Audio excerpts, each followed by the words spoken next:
We are back indeed. Classic. Matt Robinson, Rob Christie in the TCA studio for the first time in, I don't know, new season? We want to call it that? Post-summer, post-Labor Day. What's happening, man? Oh, happy Labor Day, for sure, to all my union brothers and sisters. For all of us working under the yoke of the big business. Business. Hope you took the day off. Hope you got out there and had a picnic with your family. Celebrate Labor Day. Man, the ass of the summer just dropped right out over the last week. But Sunday, Monday, 25, 26 degrees. Yeah. Pretty nice, man. Not a bad way to wrap things up.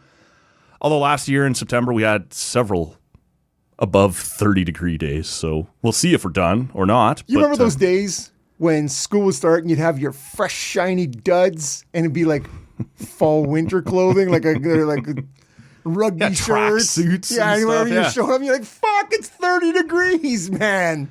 I don't remember. I was just talking to somebody who said their kid's school, and I know this isn't uncommon, but that their school wasn't air conditioned. Yeah. And I honestly don't remember if mine was or not, although the last couple of years of public school was in portables, and I know they weren't. But I also don't remember it being like 33 degrees in June either, right? So, oh man, maybe. See, I never went to a school that had air conditioning. Okay, never. Now, I never went to a one-room schoolhouse either. In case you were just never went to school at all out there on the prairies. But yeah, never. And so some of those late May, early June days would just be. I do remember it being warm. My balls is hot. Okay. We're back, everybody. Classic. We're on social media at Talk In Audio. Give us a follow there. I should quickly thank, well, there's a lot of people to thank, but top three, I've been calling them all summer, my enablers. Michaela Schreider, Steve Bunda, and Kevin Mickey, allowing me to slack ass my way through the summer as they check in on the Monday mornings edition, Monday morning editions of the podcast. The Monday morning edition. I left my talent, whatever there was of it, up at the lake. Yeah. We'll see how it's going to go here today. Tepid for sure, man. So thanks to them. But the TCA Summer Sessions, a big hit. A lot of new listeners, a lot of people checking in on social media saying, that maybe Lisa Wallace and her debut appearance brought them here. Matt Scooby was a big person who stepped in very early in the summer to do what we called his Ottawa exit interview.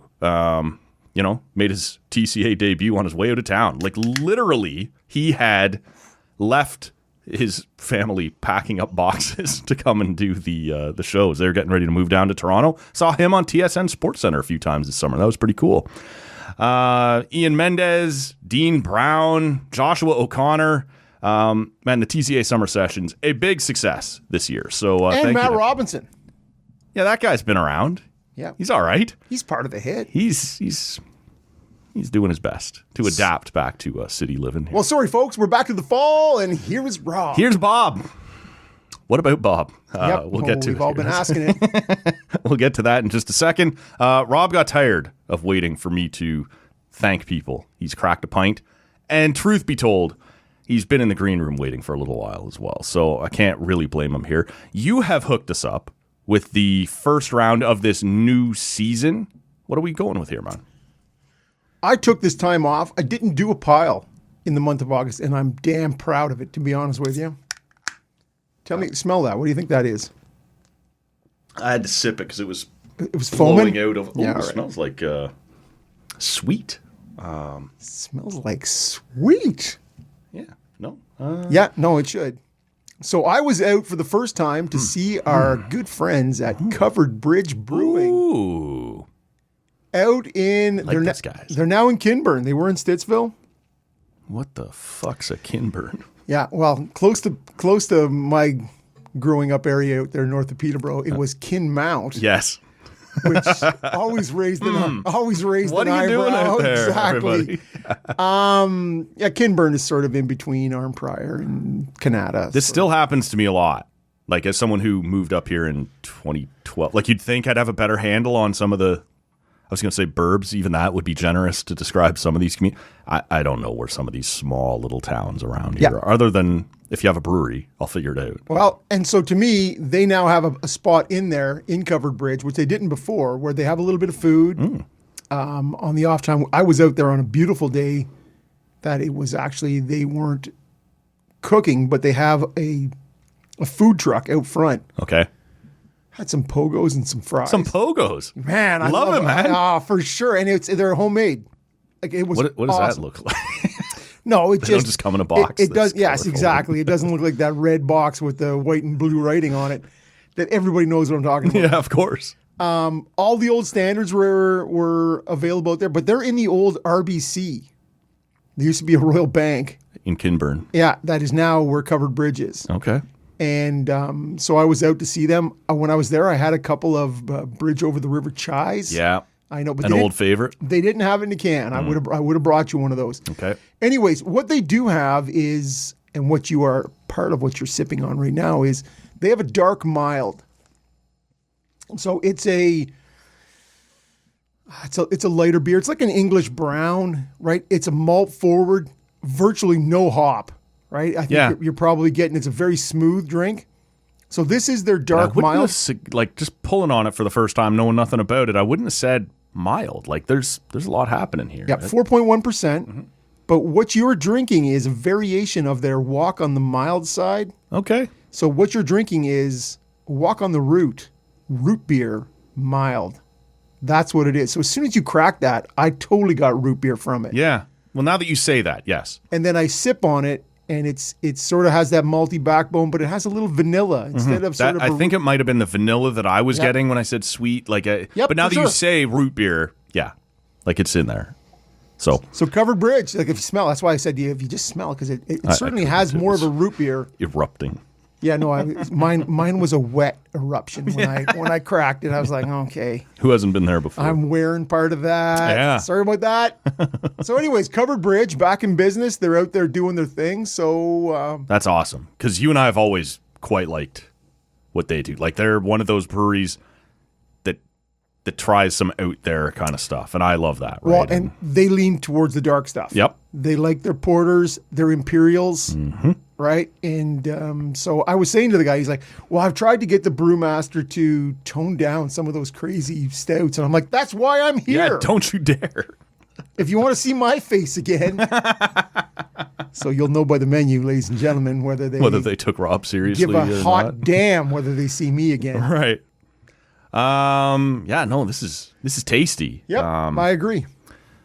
We're going to talk, kicking off the second half of the show, about little craft beer sampling that I got to do. We'll get to that a little later on, but it's been several weeks since you were on the show, man. Anything new in Rob's world? Anything we should know about here? Man, I had I wasn't lying.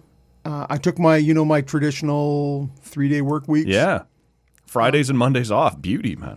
And now fall has started, and I've got my every second Wednesday off, my midweek compressed days. So you know how it is.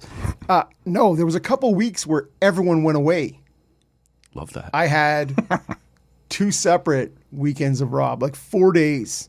The summer of George. Yeah. And so really, I on those days, maybe I'd walk down to the place at the end of the street and have breakfast. But man, it's a lot of pool, a lot of spin the roulette wheel of beer where I just grab something off the top shelf, don't look at it, crack it, drink it, see if I can figure out just by the palate what it is. Right. Beard nerd stuff. I totally get it. People are like, get a life. But you know what? I don't want one. It was super hot. Yeah. By the pool. Got the radio. It was super easy. Took down a couple of old favorites movie-wise. Mississippi Burning. Anybody who hasn't seen that yet, that's me. That is gold. And the last one... That hasn't seen anything, though. The last one I took down, Pulp Fiction. Yeah, okay. For probably the 12th time, right? But it is still... It's gold, Jerry. It's gold. Like, it still holds up. It's still... The dialogue is so good. Anyways, that's really all I did. Yeah, man. I pieced out of here right after the long weekend, and it was hot as shit for like 2.5 weeks.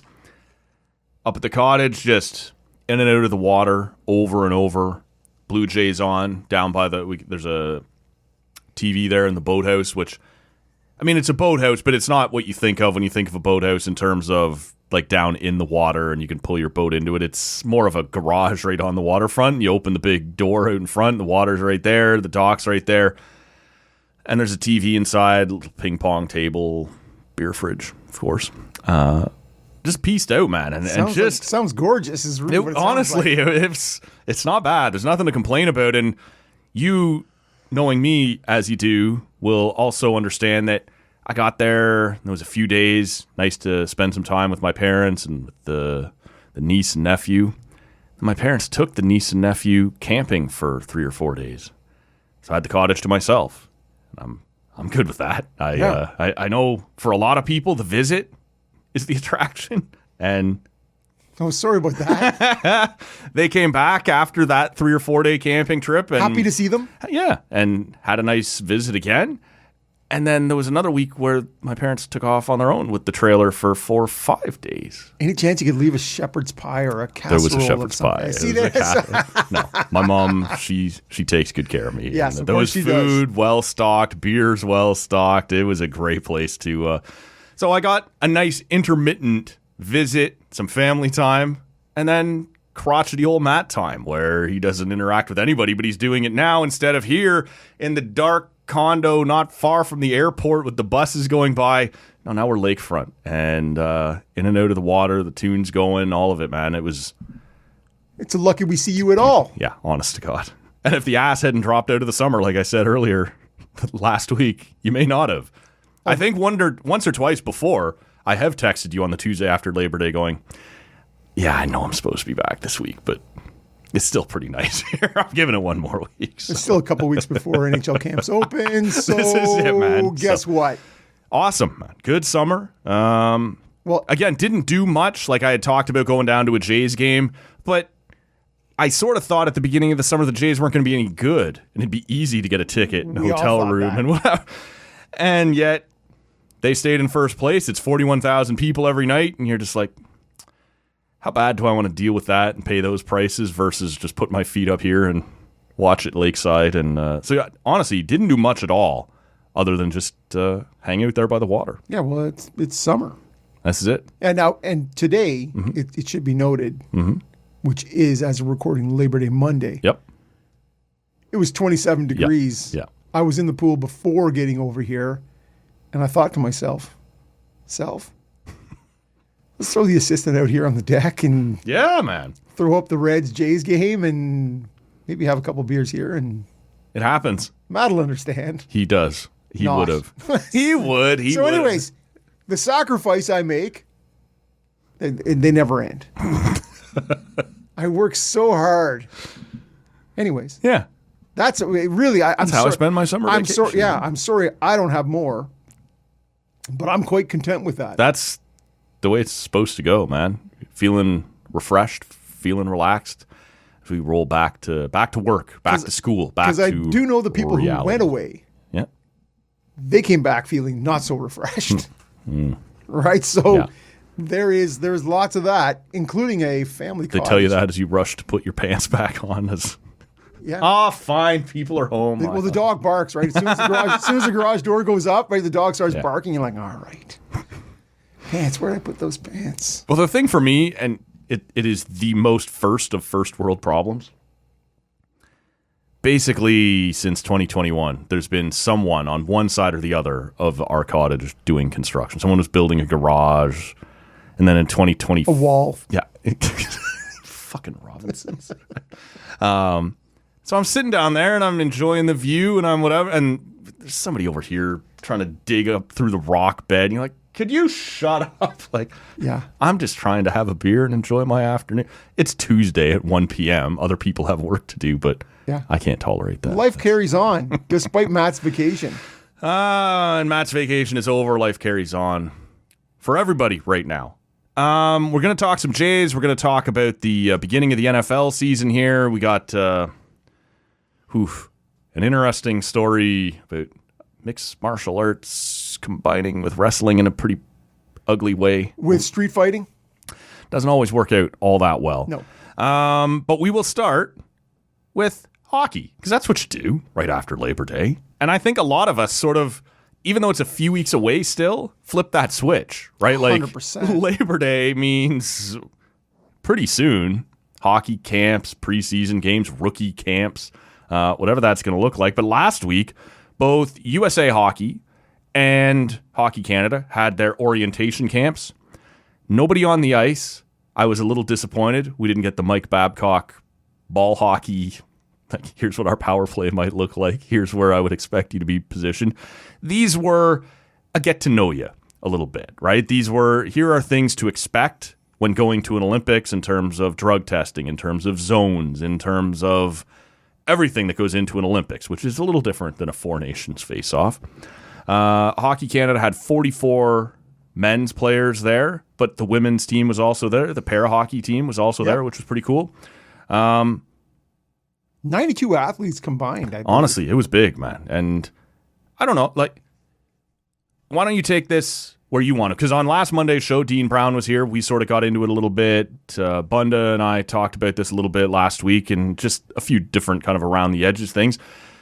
Anything that stood out to you in terms of things that were said coming in or out of it, whether it was guys snubbed, guys invited that you were surprised about? Yeah, first and foremost, September it makes you go, okay, minor hockey. Mm-hmm. It starts now. And it's that smell of the arena, right, which whets the appetite for just this kind of a thing, right, which the mind switches over on so many levels to hockey. I was surprised, both between Hockey Canada and the U.S., how little there was. Same, man.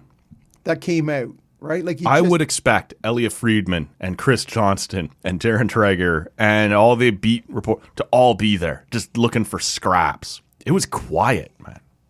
Super quiet. Yeah. And just the amount of stuff that came out was shockingly low. Mm-hmm. When you have, and I believe it was 44 male players invited. Yep. I always go back to you brought the same 3 goalies from the Four Nations. You have 44 guys. Yeah. You never thought... That's the one that stood out to me too. You never thought to go with Logan Thompson and Kemper. Darcy Kemper. Yeah, Darcy Kemper was a... Just invite one more goalie. You got 44 guys. He was a Vezina... Yeah. He was up for the Vezina last year. Whatever we think, he's a cup winner and a Vezina candidate last year. And I get it. We all understand what Darcy Kemper is, sort of. Yeah. He's a cup winner and a Vezina winner, as you point out. Contender. Logan Thompson was... Yeah, you're right. Sorry. And nominee. You couldn't just invite those guys. Right. Like, get rid of one defenseman and one forward and bring in 5 goalies just to give yourself a bit of space. 44 names versus 46 names. You have to uninvite somebody like this is Hockey Canada. You can... Tom Wilson. No, you're out. Yeah. That's who I'm uninviting. You know what? That might be for me too. And this is a whole other thing. Yeah. If you didn't invite Tom Wilson to the one that's going to be played with NHL refs on NHL rings. This is it. Tom Wilson is not going to the Olympics where the Swiss referee. Well, and there will be NHL refs there. Of course there will. But there will also be half of them the will be Latvian ref. Exactly. Yeah. And of course, if Tom Wilson gets out and scores 11 goals here before they select the team, he'll be there, right? But you got to keep that guy on a short leash, though, man. 100%. So I just, as you suggest, if he's not on the Four Nations team in a season where he scored 30 goals, guess what? You're not taking that guy to Italy. My point being, I don't think you had to uninvite anybody. Yeah, right. There's 2 more. I get it. Just goalies. You know what? For the sake of the good listener, who is saying, well, who are you not inviting? Right. Well, that's the guy. That's my guy. That's where I'm starting, anyways, right there. Logan Thompson and Darcy Kemper sharing Tom Wilson's bed. Yes, exactly. So to me, that is, I don't understand. I am this whole Bruce Cassidy, Logan Thompson thing. And Kemper is just a peripheral casualty. I don't even know what. Well, I think at this point, right, whether he starts or not, and I assume he will, but Jordan Binnington is in Penn after the Four Nations, after going to World Championships. Didn't go that well, but he volunteered to. He's going. Doug Armstrong is running the show. Yeah. I don't know about the other 2. It sure looks like they have the inside track. How can you not take Montembeault? But when you No, really, how can you not take? I look at it now and he said that there are 9 goalies in contention, and he phoned the rest of them and said, here's what I'll be looking for. Nothing's settled, but So why? Why don't you invite any of those guys? well, and at that point, where do you draw the line? Right? Like here in Ottawa, there were people who said, Thomas Chabot's better than that guy, right? And perhaps not unreasonably when you look at some of the defensemen that got there. And just at some point you draw a line. These are the people we think who have the inside track. I liked, as we talked to Bunda about, I liked that Celebrini and Bedard were invited. Yeah. I don't expect any of those guys to be on the team, but rub shoulders with these guys. Get to learn something. Get to know some of these guys a little bit. And that was one of the reasons that we spoke to Dean Brown about.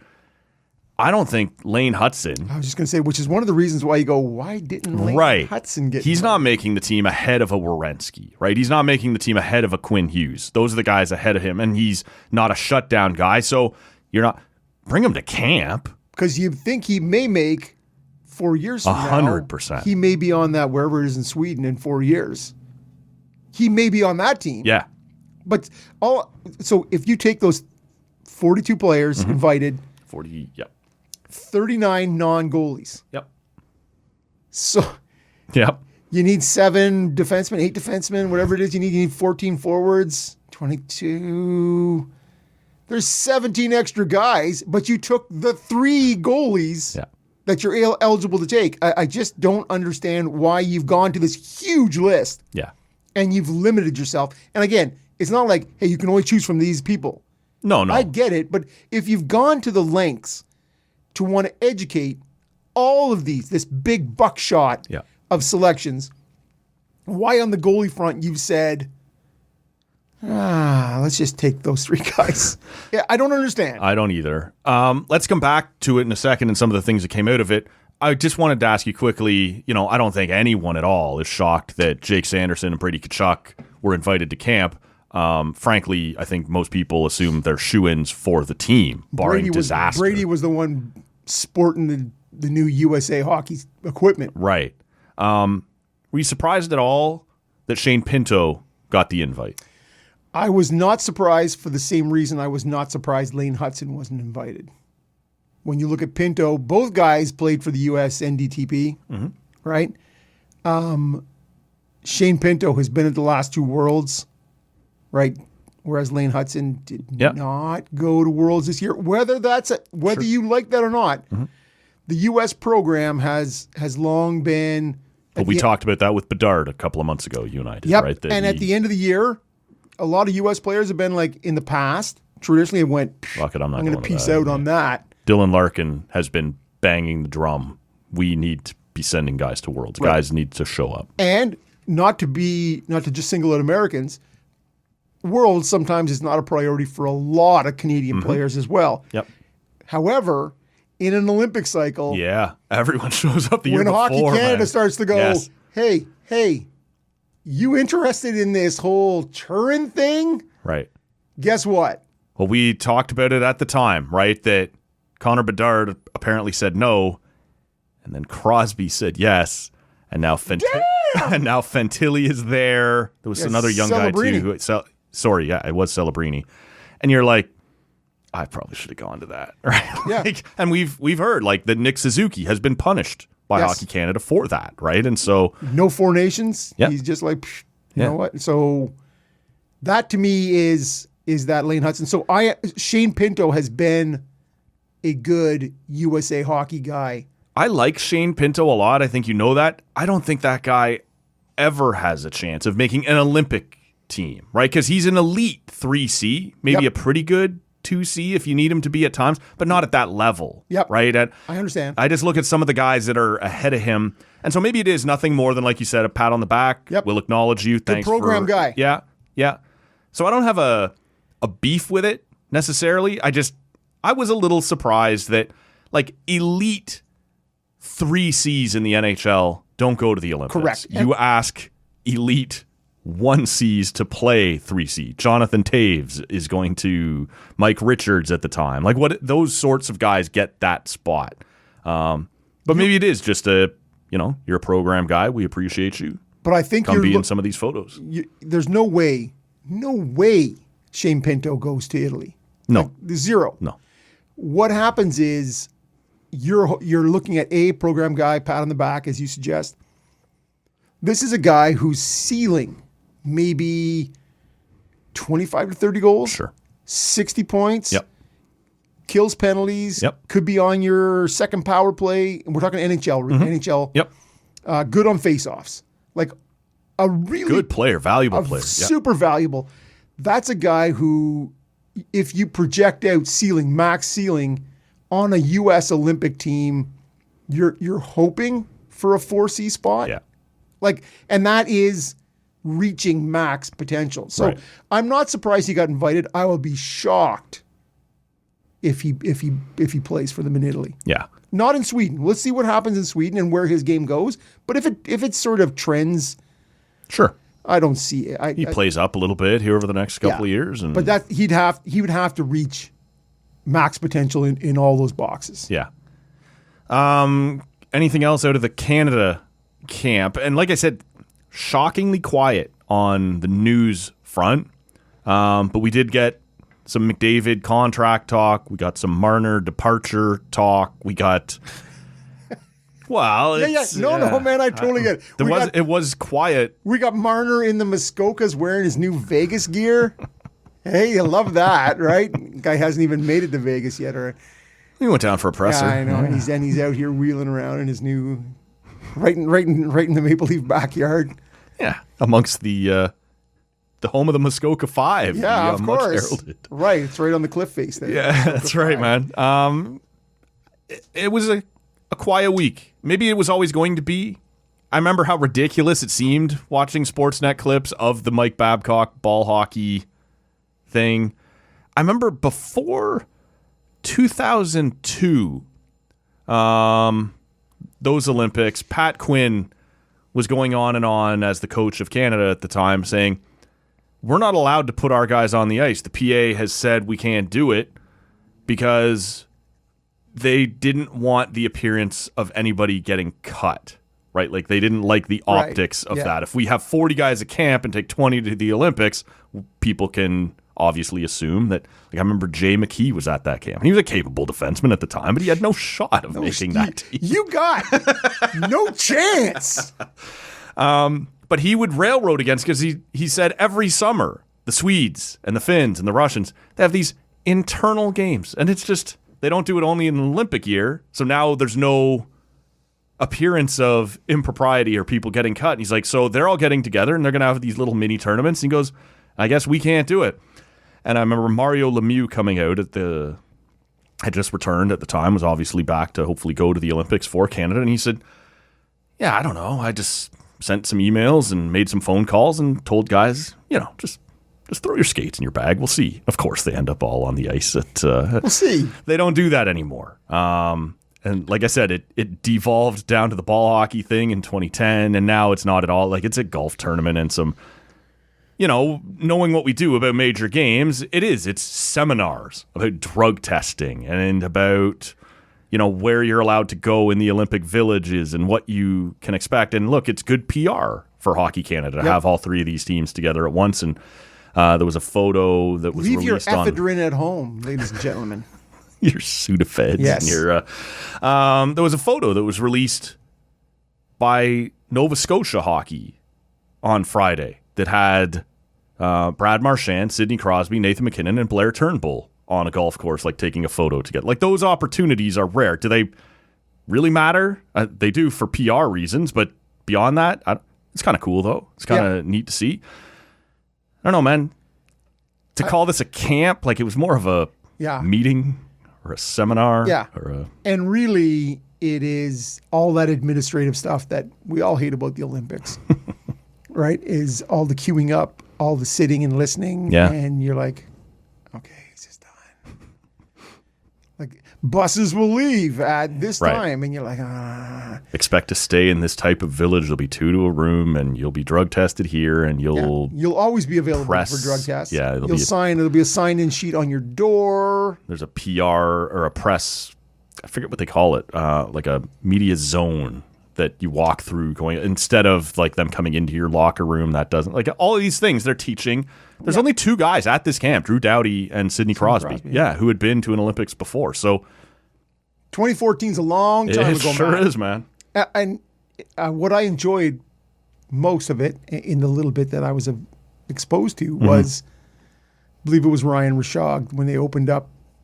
And the first question was, Connor, any thoughts of signing a new contract? Did we have to have this camp in Alberta? Yeah. And he's like, wow, not even a softball Olympic question. Yeah. Right? And I get it. There's a meme making its way around here over the last couple of days. And it's Crosby when they get to the press conference. He takes his hat off. Like, does it really matter? I don't know. Probably. But he elbows Connor, who's sitting beside him. Connor's like, what? Like, he's startled by... He looks and he goes, oh, he takes his coat. And then he turns and elbows Sam Reinhart. The 3 of them are addressing the media together. And Reinhart looks and he goes, oh, yeah, take that off. Like, whether that matters or not, it's just funny that Sid's like, hey, kid, yeah, this is how we do it. Old man down here says we sit at the table, That's we right, take man. our hat off. Yeah. The fact that you couldn't even, so what do you think? You know, No. There was just nothing like, Are you signing with us? bam, right to it. And I was like, okay, that to me is not dissimilar to Austin Matthews at Mayor Brown's in Brampton hockey tournament, where the first question after all this money was raised for a second hospital in Brampton and whatever else, and Austin comes out and first question is, what do you think about Mitch not signing? I'm like, all right, I think it's great. Brampton's maybe going to get a second hospital and all this money raised. None of the local Brampton beat reporter, newspaper guys getting It's a chance, man. It's a chance. No, Mark if I'm the local Masters. Brampton guy, I'm getting ready there, and I want to ask that question. Sure. I may be the next guy with the CP24 thing out there on my way to TSN or Sportsnet. Like, just get out of the way. Have you look every day that he hasn't signed with Edmonton? Sorry, just a second. David, yeah. There was a lot of that talk to listening to Sportsnet 5 night, listening to the Jays games. It was Mayor Brown's, not Mary Brown's. No. God, I love Mary. I was way more interested if it was Mary Brown's. We're gonna build a new restaurant here. Well, this is it. The Brampton Hospital is going to be on the backs of Mary Brown's Chicken. Sure, man. People in it will be there because of Mary Brown's Chicken. Has more than the best legs in town. All this cholesterol and anyways. Fuck yeah, man. Yeah, I see. Anyways, that was Big Mary Brown's guy. Mayor Brown. Not Mayor Brown. But when, we can get into it here. I think you and I have talked about this before. A lot of people hoped, certainly in Edmonton, that July 1 they would announce the big extension, and it didn't happen. He sort of made it clear, I'm just sort of waiting to see how this is going to play out. As long as we're competitive, I have no problem re-upping here. I want to win here. He's continued to say those things. But every day that goes by where he hasn't re-signed is a day that Oilers fans would get slightly more nervous. You are now hearing Ryan Rishaug was on Twitter on Friday or Saturday saying, I'm now hearing the season may start, to add to the chorus of people without him signing a new deal. Doesn't necessarily mean he's gone. Are you, as we sit here now on September 1st, any more swayed towards the idea that he might leave, or is it just the same incremental thing that every fan would be going through? Every day that goes by, it's a little less likely, but beyond that, I don't read much into it. Well, see, I don't care. Okay. But the good people of Edmonton Yeah. probably care. there is, let me see, I'm doing the math in my head. 0 chance he doesn't sign in Edmonton. 0. Okay. 0.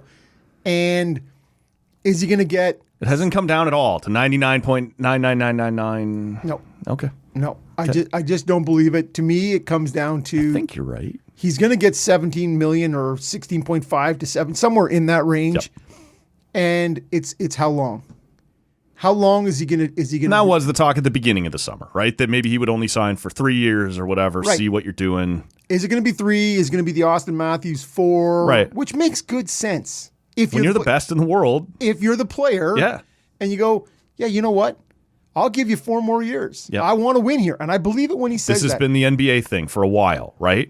I'll check in for 3 years, see how it's going. If Yeah. I want to leave after that, I'm out. When his wife is heavily tied in with businesses in the area, Yep. I just think, and this is all he's ever known, and they've had success. Yes. Like, you've gone to back-to-back finals. He wants to win there. I believe that in my heart. I don't think he's looking to go to Vegas or to LA or to New York. That's not in his. Oh, you just did the thing. There was someone one of the quasi insiders, one of the outside. Is that me? Insiders? No. Oh, no. You're a long way outside. I am the better looking Sarah Valley brother. The Sorry Valley. Yeah. That said that New York, Vegas, Carolina, and Ottawa and Montreal is where he would look to go. And the immediate reaction is like, whether you think he's coming to Toronto or not, they're not even a possibility. Fuck off. Smart enough. You put Ottawa and Carolina in there before Toronto? Yeah. Not me. I know. I live in Ottawa. I cheer for the Senators, man. And I'm like, what? It would allow him to be close to home. There's somebody closer. There's Buffalo? just not one. Buffalo, man? Is that what you're suggesting? He's going to be a Sabre? I remember believing at one point there was a chance Mitch Marner would go to Detroit because I could get out of Toronto but still be close to home. Buffalo. Stupid. It's Buffalo. It's right there. I'm with you. I think he's staying, but I do wonder what he's waiting on now. That is a good question. Because the roster is set. Like, it made sense to me if he came out on July 1st, 2nd, whatever the hell day it was, and said, I'm just going to wait and see how things play out. Okay. But you now know how things have played out for this summer, right? Was it goaltending? Well, they didn't really address the goaltending. Was it making sure Bouchard was going to be here long term? They have made sure he's here for the foreseeable future, not necessarily long term. Draisaitl, he doesn't sign last summer without some sort of at least tacit understanding that you're staying too, right? Like, That's not what he said, though. I know, but he said we know Connor's going to do what Connor wants to do. I think we both know how these sorts of things are working. I don't know how okay. things work. I've never been involved. No one's ever offered me $14 this million. Is exactly right. 16.5, Rob, or 17? I just, there is a part of me that's going, well, what's the problem then? And maybe there's none. Like, there's been talk that when he gets back this week to Edmonton after the camp here and after the long weekend, maybe we do hear something. But there are more and more Oiler reporters saying, yeah, I'm hearing the season may start without a deal. And at that point, you kind of go, well, what do you expect to change between now and the deadline? I guess? So you look at all these things that we just mentioned, right? That he's been there for 10 years. You know, it's the only thing he's known. They've had success there. You have been as close as you can. There's only one team in the last 2 years who has been more successful than the Edmonton Oilers. You have on any given night the second best player in the world, top 5, whatever it is. You have this with you. Your wife is... If you're McDavid, yeah. Yeah, your wife is heavily tied into the community. Your former agent is running the team. Your former coach. There's not Imagine throwing the double birds up. I'll see you fuckers in Raleigh. as much as you can look around and go, I want to make a story here. Like, I understand we're all like, well, what's taking so long? Yeah. And that is a legitimate question. Yep. But to me, at no point, because it's not my team, Yep. I think I can look at it and go, he's going to sign there. Psst, guess what? It's going to happen. It's just Gretzky left. Is Katz all of a sudden broke? I doubt it.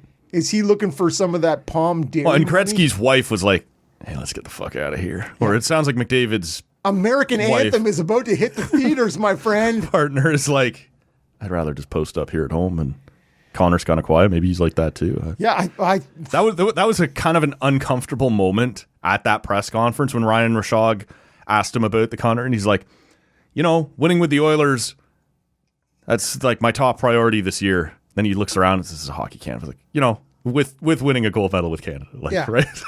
Well, it's a given. Yeah, I know. That's a given.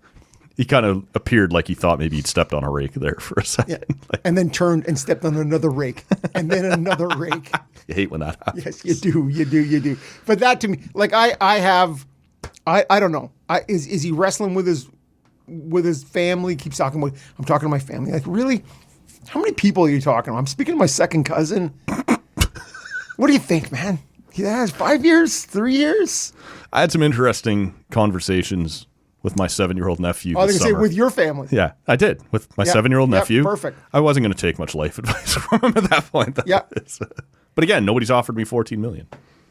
No, They should though. no. And yet the 7-year-old's always going to say, take the pudding pop. Always do that. Pudding pop Aim low. over the Yo-Fro. Don't do that. It's overrated.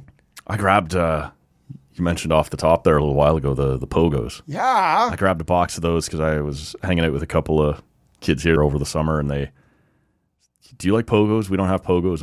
And I'm like, I kind of do. Like, I remember as a kid, but like coming out of the oven or the microwave, like they're all wet. They're all. But I got the stove. It's oven only, man. I got the air fryer now though. Okay. Yes. Game changer. Crisp up, nice. Like you're at the fair, like you're at the carnival, right? They kind of, they're still hot inside, but they don't have the wet whatever, and they get kind of crispy around the outside. All It's right, pretty nice, all man. right. The pogo. So the air fryer is a pogo game changer. Okay, so I know you have. Well, again, you have the palate of a 7-year-old. Yeah. What are you putting on that pogo? No, absolutely nothing. See, because I love a hot dog. Maybe some mustard. That's about it. Okay. Yeah. I was going to say on a hot dog, I am a mustard relish ketchup. The fully loaded. Yeah, that's too much, man. And so, but on a pogo, Ketchup can always fuck off. I am a solid, just one strip of mustard. That's it, man. I'm with you. Yeah. Just a little mustard. Before we move off and talk a little football here for a second, any take at all on the Marner thing, or have you? On which part? Well, just the interview he gave to Mark Masters, turning around to piss on the fans and the organization before he left for Nevada here last week. Did you see it? Nah. I heard. Yeah. I didn't read it. I didn't watch it either. I didn't watch it. Yeah. Security, we were in. Yeah. A lot of people pointing out that while you apparently needed security around your house, Willie's taking the subway to games. Yes. Maybe you're just. Dude did get carjacked, though. Yes. And that was legitimately fucked up. Yeah. In 2023. Maybe unrelated to his play, but Maybe not. maybe not. And No, I'm so- with you. When that happened, I assume that guy saw a nice car and carjacked. Of course. Yeah, but I do think that leads you in a different direction when you've experienced something like somebody pulling a weapon on you. Then you receive, even if it's just internet nonsense, Right. you would be more sensitive your to lens it. would be different. And Steve Simmons, who suddenly may have carjacked him. most Leaf fans are suddenly siding with Leaf Simmons. That's how you know if you're Mitch Marner, you have struck the wrong chord. That is damning. He said the Leafs are aware of problematic social media accounts. Like they have big security teams they keep an eye on, whatever, and that this did happen. He was doxxed, right? There was a photo of his home posted. He was confronted before the playoffs by someone when he was out walking his dog. So it's not like there was nothing to it. Right. But to pretend now, as he seemed to be doing, that that's why he left, when most people seem to understand, like he's been checked out for a while, right? Yeah. Like it was not the loss to Florida that put. It's interesting, But he's still showing up at Jays games, sitting in the stands. Yeah, but Darren Ferris, his agent, doesn't talk to media unless it's off the record when he talks to his favorite people to send the message he needs to send. All of a sudden, he and Mitch, within 2 days of each other, are doing media events on the way out. Like, why did you need to do that? Like, you're gone. You're having a better world somewhere else. Like, you're going to be happy in Vegas. I'm sure he'll do well there. It's a good team. He's a good player. Seems odd to me, man. I certainly can understand what he's saying. As the rest of us who come and go from our day-to-day lives without somebody spitting in our face as we come out of the end of the laneway or whatever it is, or posting pictures of my I home. apologized for that. Yeah. And so, but the reality is this is a guy who still comes back and lives in the area. If he really felt unsafe, just shut up, man. he probably wouldn't summer there. Right. I think there's a bunch of Got those yourself a sweet new issues. contract on a good team. It's all going to go well. Why away. in the last week of August did you need to one more? I agree. It's you could have talked me into that because there are some real life issues that go on 100% with that. Yeah. But like I said, and then for you to show up, not even in a box at the Jays game. No. You're just out in the out in the stands. Enjoying summer in Toronto. Yeah. So to me, I can't imagine you're feeling really concerned for your health. So Moving on, we are just a few days away now from the start of the NFL season. Thursday night, we get after it, and then, right into the full swing of things. Neither one of us NFL experts. How dare you? Huge insiders around the game, but there's always a story or two to keep an eye on. Just to kind of kick things off and take a look at it. Are there stories as we start the season that will have your attention, and we'll see, whether attention grows or fades, but to start the year that you'll be looking at? Well, to me, I am a absolute peripheral NFL fan. Like, I don't have a team. Right.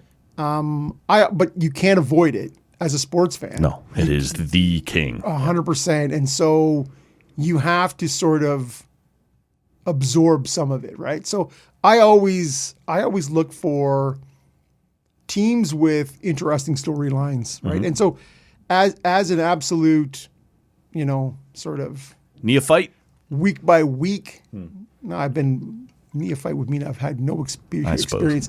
I'm looking for the whole Cowboys Micah Parsons to the Packers thing was super interesting. 100%. This close to the start of the year, man. But I'm more interested in teams that made a big jump last year, how they look this year, right? Like, to me, it's the Washington Commanders, right? The Detroit Lions. Mm-hmm.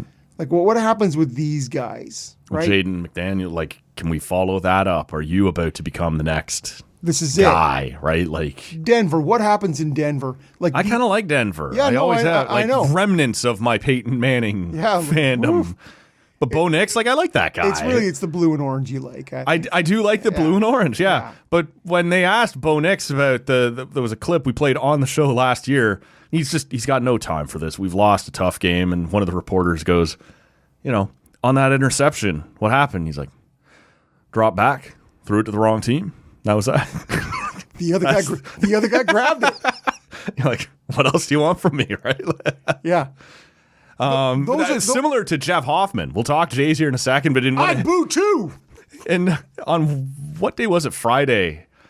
They asked one of the reporters, he's like, well, if you're going to get inside, it's got to have this kind of movement. And someone said, what kind of adjustments? He goes, you wouldn't understand. Keegan Matheson. And I love Keegan, and he's right. These the minor adjustments that I have to make, you probably won't understand. Yeah. It's a shitty answer, but it's probably the correct one. And so to get right in the head of an athlete, Bo Nix, is where we were, is when it comes right down to you, like, I saw something, I thought I could put it there, but guess what? Those mofos get paid too, and they're like, whoop. I also saw something. I got that. Cherry picking. Yeah. And so it is, I'd actually like more of that. Sure. From athletes saying, yeah, man, I thought I could put it there, and I couldn't. Yeah. Honesty, man. Right at this moment, my balls felt a little bigger than they actually were. You brought up the Micah Parsons trade there at the last Wednesday, whatever it was. Thursday, last week. And look, I don't know what the Cowboys are doing. What are you doing? But it's really interesting to watch where the Packers are, because the Bears are trying to take a step. The Lions had sort of become the class of that division, if not having totally arrived, wanting to be and the Vikings had double-digit wins. The Vikings were great last year, right? And so all of a sudden, here's the Packers, we're not ready to step aside yet. Now, they're young. And they are young. And we a lot of people were comparing this to 100 years ago when they brought in Reggie White. And you have a Brett Favre, and now on the other side of the ball, you've brought in one of the best pass rushers in the league, and it takes you to a new level. I don't think anybody believes that Jordan Love is Brett Favre. But man, this is a good team that just got a huge piece, and that will be fascinating to watch. To me, everything that goes on in that division, I sort of think the Vikings are going to step back a bit, much like you were suggesting. Don't take my opinion to the fan duel, but Darnell's gone. The Lions now. To me, it'll be the Lions and and the Packers in that division. And we'll see in a year or two, can the Bears start to... But man, like the Packers pumped the brakes hard on the idea that... Because for basically 30 years, they've been, if not the class, very close to the class of that division. And the Lions were sort of like, we're going to take that away from you. And the Packers... Jim McMahon says... that's 40 years ago. Much like my Reggie White reference. Yeah, but the Minister of Defense. Since the Brett Favre days. Yeah. Right? Clearly...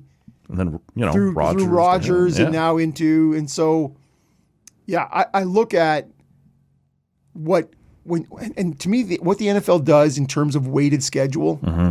Right, and how Minnesota had the luxury of such a soft schedule last year, and then you do so well, and so guess what? Whammo! Giddy up, motherfucker! Yeah, guess what? This year you get it full strength. Yeah. But there was a point last year, maybe November time, when they were saying all four of those teams could make the playoffs. Yep. There's a chance that all four of them could have ended up in double-digit wins. Mm-hmm. Chicago fell short. Yes, but. Still young, too. This is it. And so when I look at that's an interesting story, right? The other one for me is who ends up being the shitbird that gets Arch Manning. Now, Arch just got off to a brutal start. I'm not a college football guy at all, but he has been like the prospect, and that name doesn't hurt, right, to be a Manning. Now he's the son of the one that didn't make the league, but Grandpa's still around and the uncles are still around. One of the things I asked Bunda about is, if you're Arch Manning, where would you like to go? And we have seen the Mannings before, certainly with Eli, say to the Chargers, nah, like you can draft me, but I'm not going to play there. But you get Ryan, was it Ryan Leaf? Was he I think that's right. Or was that Peyton? I'm not sure. One of the two. So when you look now at this kid, and look, it's one bad week in college. I don't know what that's going to be worth to people, but he is the presumed big piece in the draft this year. Would he say, I don't want it? Like, there's a chance Indianapolis could be really bad. There's a very good chance the Giants could be bad. Do I want to go there, or is that too much pressure? Would I rather go to, Louisiana, New Orleans? They're going to be bad, but I don't want to go there. Like, maybe that's the team he turns down. Do you have any... That's where his granddad... I know, but that was quite a while. And so that would be one of those other, with New York and with the Colts, that are like, there's a legacy here that I would be expected to live up to. Is that too much pressure? Would you rather... See, I want to go to, if I'm making picks, and if he ends up with the Patriots, man, that'd be wild. Well, Manning. And so this is what it comes down to is, I don't want to end up on a team that is a perennial shitbird because it has bad ownership. Yeah, because we're going to stay a shitbird. They never get out of that cycle. Right? Whereas I would like to be selected by a team that's either cycling down. Like, what if things go really bad for the Niners this year? And that's on the table. Like, that's a marquee franchise that doesn't have a family tie. I can make that my... Well, they also do things right. Yes, they do. And so that's prime. Yeah. I don't want to end up in Atlanta. No. I don't want to end up in Carolina or Jacksonville. Right. Like, there's places where you sort of go, and I know Jacksonville's they've sort of flirted with it. Yeah. Tampa Bay. And a couple of these teams have just re-signed guys, but if you think Manning is the marquee and the talent, maybe you'd be willing to... Because the Jets and the Giants... And for the longest time, Washington and Chicago. Now both those teams have on the come, and have, they hope, quarterbacks. Yes, but Patriots would be fascinating. Now I don't think they're going to be. I think they're going to be in that messy, soft. And same thing when I mentioned the 49ers. I don't expect them to be the worst team, but and they just signed Brock Purdy. So, but how about Dallas? Man.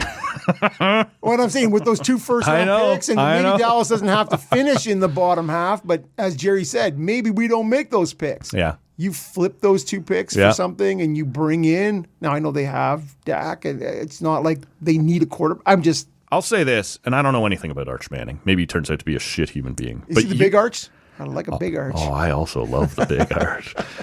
You know that the last time I had a team in the NFL. It was just following Peyton Manning. Yeah. I loved the Colts when he was there. I liked the Broncos when he was there, and then he retired, and I was sort of, I'll still watch it, but I don't have a vested interest. I will next year, wherever. You become an Arch Manning guy? I'll go wherever Manning goes. Because what do I care, really? Like, it's going to be a bad team that gets. Well, so that'll be the thing I'm following this year. How's he doing in the NCAA, and who looks like they're going to have a shot at him? Yeah, it'll give some meaning to the season like for Cleveland me, right? Ooh, fuck. Hey, to me that. With a qualifier, I will not. Can we bring a fifth quarterback? That would be one of those teams I think that the family says, nah. Like, give them the Eli. We're not going there. We're not doing that. You when you talk about teams that are perennially good, perennially bad, mismanaged, the Cleveland Browns, man. Yeah, if he goes there, right in the dog pound. I could see you in the dog pound, Matt. Come on. Yeah, right there. Let's take a break, grab a pint. We'll come back. We'll talk some baseball. We'll talk, I don't know, whatever else. Crimes committed? Yes. Let's do that. We'll be back. Quit breaking the law, asshole! Stop breaking the law, asshole! So I look at it like this.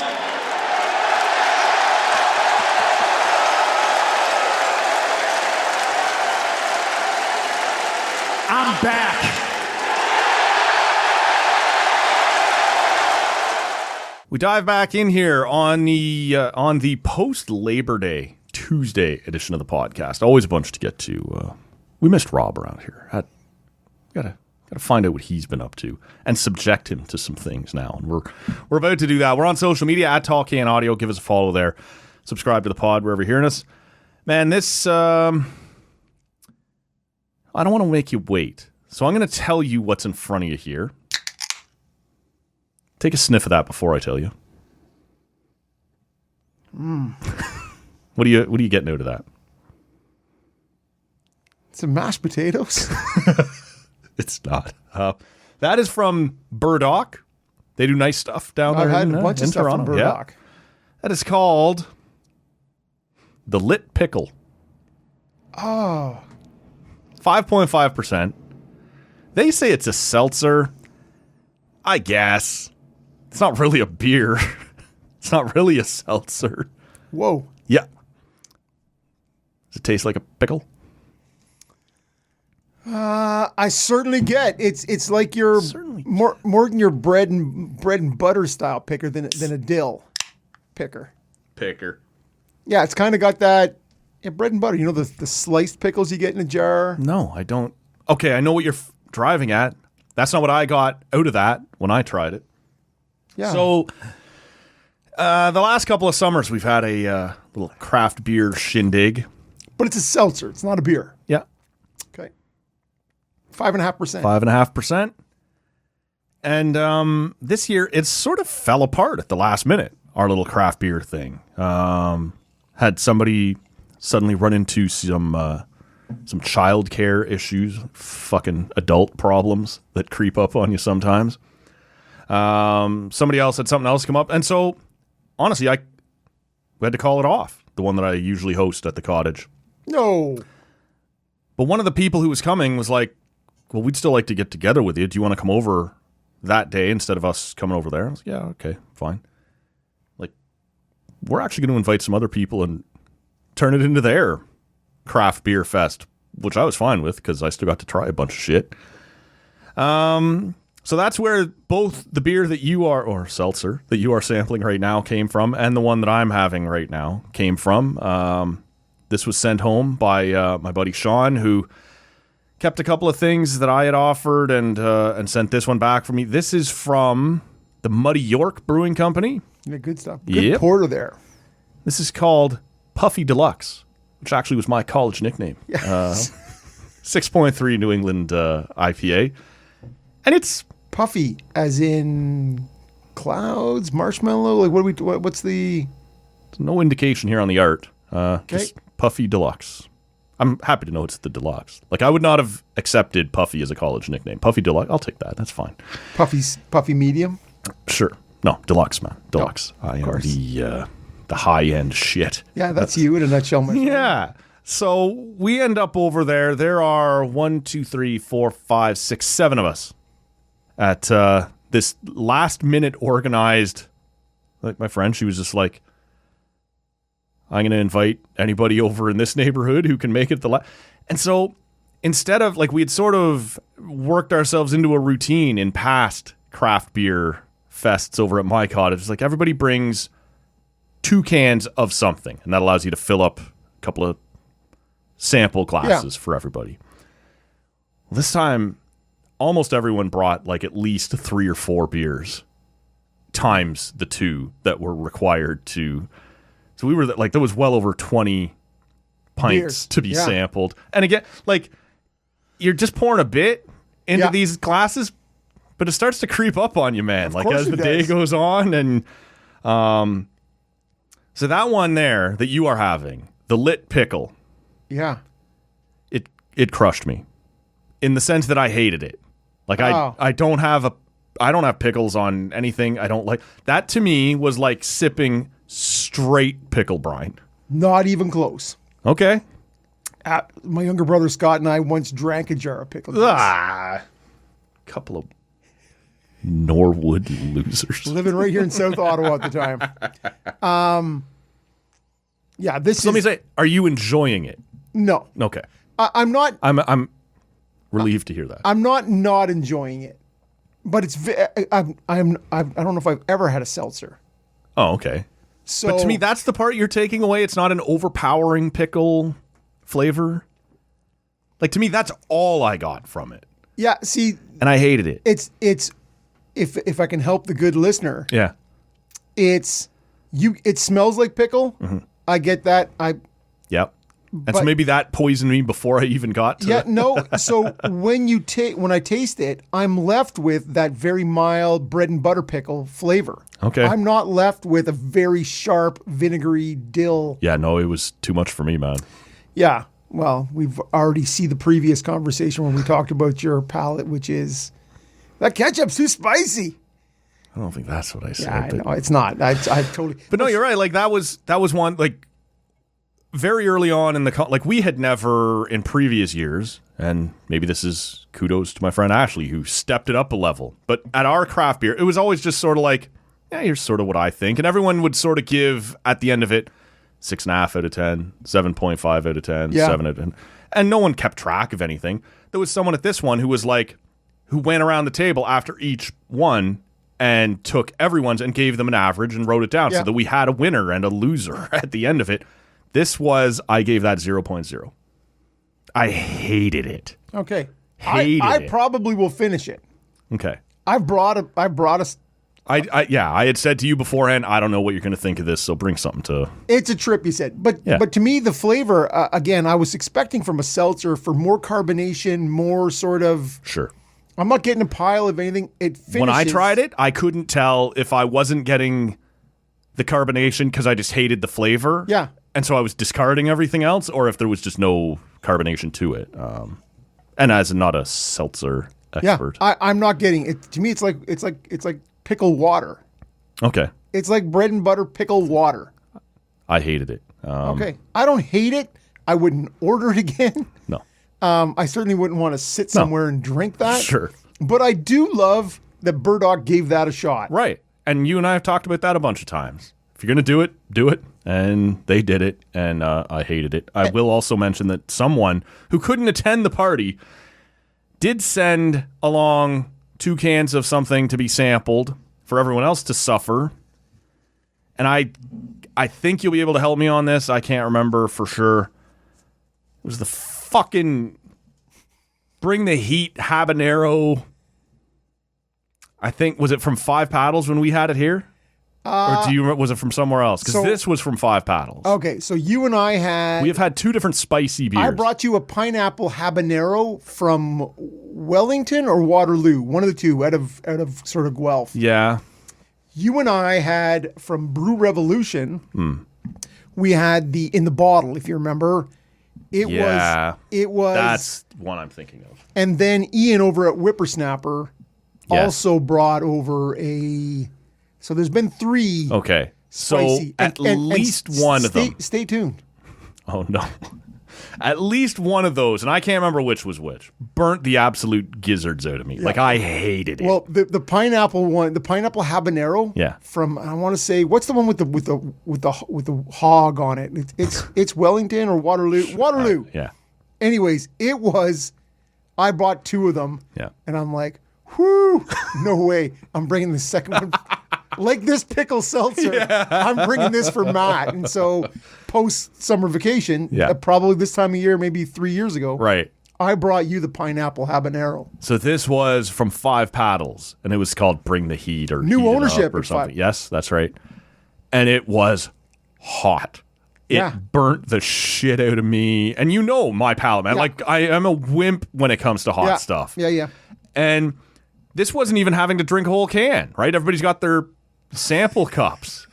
I'm suffering as I'm working my way Matt through woke this. up in the morning and his backside looked like the Japanese flag. Well, so what? One big red dot. Sitting there, and we had just been talking about like who suffers from hangovers. I said, I don't really get hangovers, but I get heartburn bad. Like, I get indigestion. And so as everyone is trying this, there's one woman there, and I feel bad. Her name escapes me. She was my hero on this evening anyway. Everyone's trying this spicy one, and some people are reacting worse than others. But I have already said outside on the patio before the rain started, and we ended up moving inside to have the rest of them, that, I need Tums or I need whatever before if I'm doing stuff.